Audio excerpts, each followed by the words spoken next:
Welcome to Relaunch U's Inbound Insights and Answers. I am Marguerite Insco, your inbound marketing ninja, here to answer the question, what kind of company might benefit from inbound marketing?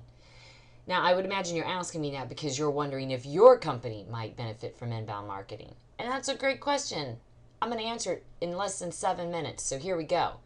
It's pretty simple. It's Oh, that's a horrible acronym. Okay, what we're going to talk about is goals, channel, customer, and cost.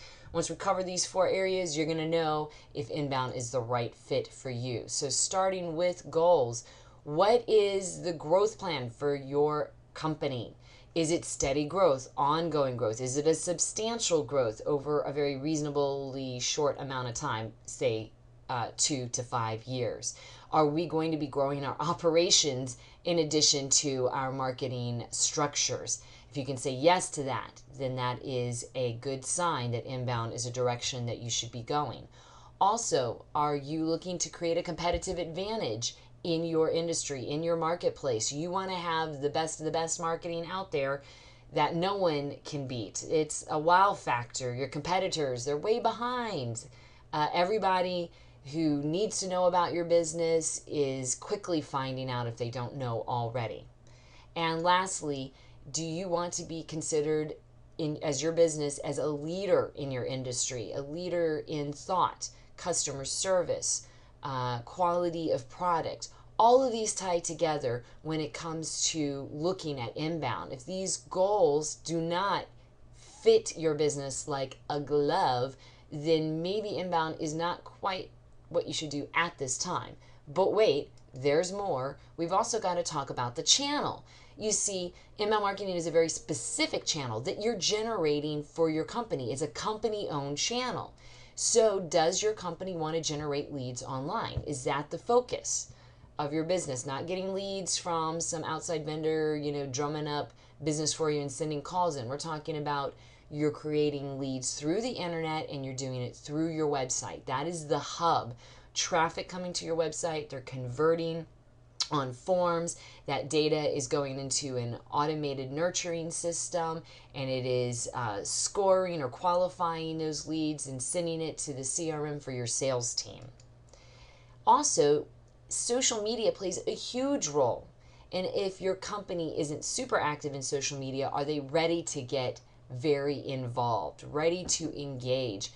Not just periodically putting something up on a Facebook page. We're talking about regularly publishing content in all of the relevant media, engaging people, monitoring activity. And are we going to get the team involved too within the company, not just the marketing director twice a month?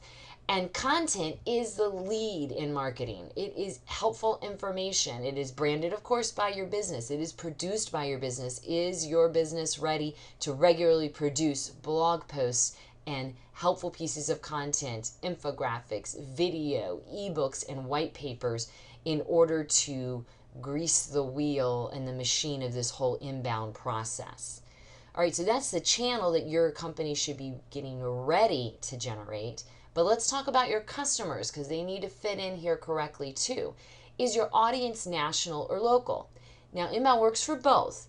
It's just more advantageous for businesses that have a national audience because of the ease of delivering this type of marketing. It's basically the same level of effort for local and national. So, hey, national means you're good to go.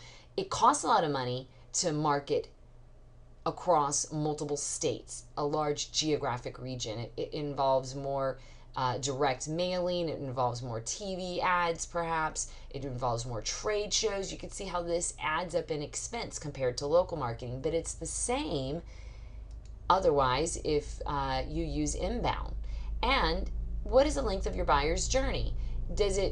Do they make a decision in a day? Does it take them 2 months? Does it take them up to a year? Inbound's really for the type of buyer that takes anywhere from a couple of weeks to up to a year to move through that decision-making process and finally sign on the dotted line. So this is not for transactional-based selling. This is for relational selling. And the big reason why, most likely, is large purchases are at stake, or it's a lengthy commitment involved. It's a $10,000 piece of equipment. It's a 2-year contract to deliver, as a vendor services. These are big deals that companies or businesses don't take lightly, or even individuals, they don't take them lightly if this is B2C.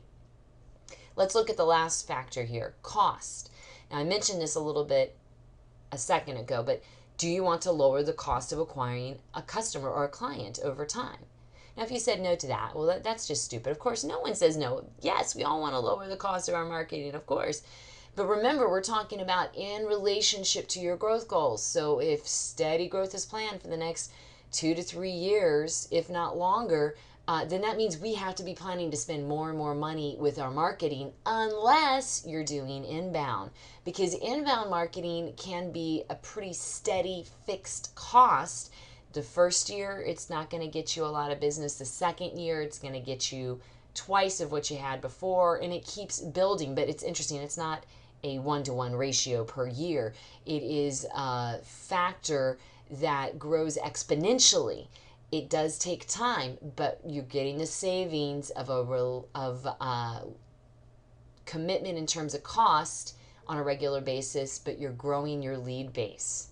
Also, you have to remember your sales team can be really expensive if you have a large one. If they're the ones out there gumshoeing it and working up the prospects and nurturing all the leads themselves and weeding out the people who don't work, this can be very time consuming and require a lot of overhead. And with inbound, you can reduce your sales team because all they're doing is they're talking to warm leads, highly qualified leads, and they're closing deals for you because you're nurturing through automation everybody else and weeding them out. We don't have to waste our time on people that we're never going to do business with.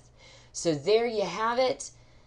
If you're wondering if inbound marketing be right for your company, just remember this horrible acronym, and you may be interested in a wonderful ebook available from Relaunch called The 6 Marketing Metrics Your Boss Actually Cares About.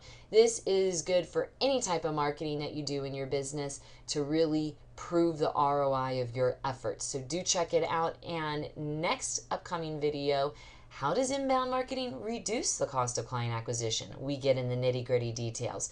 So check it out and don't forget to subscribe to our channel.